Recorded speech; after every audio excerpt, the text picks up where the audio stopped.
Sinabi ng United Nations Special Rapporteur na kagulat-gulat ang ipinataw ng paghihigpit ng Estados Unidos sa International Criminal Court o ICC.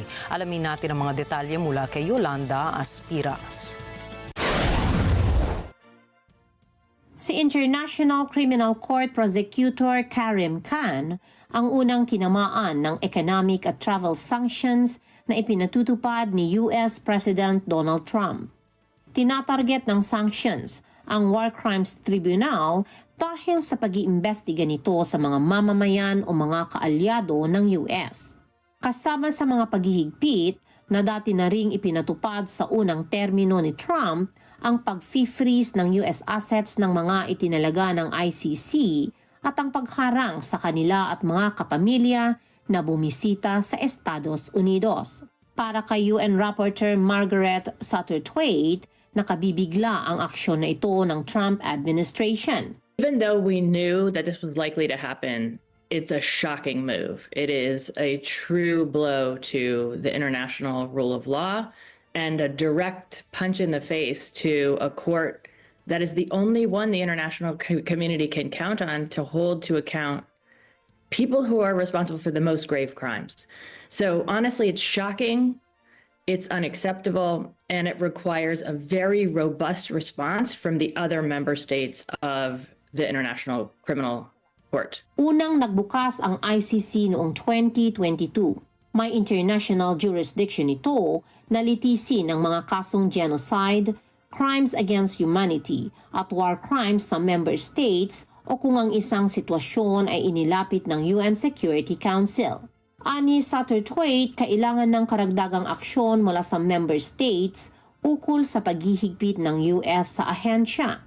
The initial response of a statement is excellent, but now what we need to see is, for example, the EU's blocking statute should be activated so that the official who has been sanctioned does not have to experience the sanctions in Europe at minimum.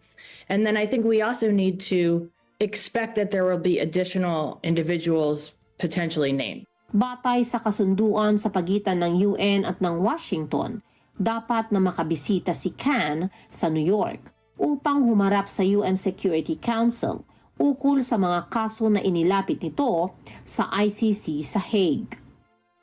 Kasama rito ang sitwasyon sa Libya at sa Darfur region ng Sudan.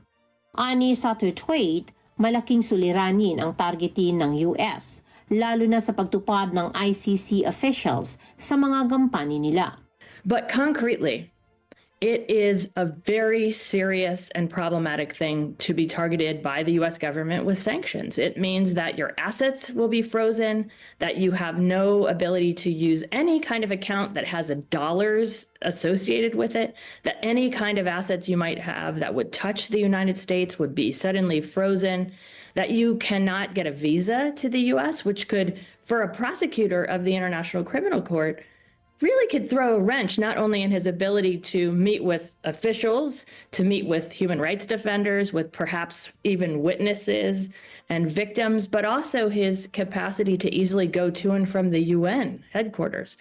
So these are very, very severe potential consequences. Dagdag ni Satterthwaite, ang sanctions ay dapat ipataw sa mga sangkot sa terorismo at iba pang mga krimen. This reminds us that these sanctions are meant to be for terrorism, terrorists, and for those, for example, involved in horrible crimes of trafficking or drug trafficking.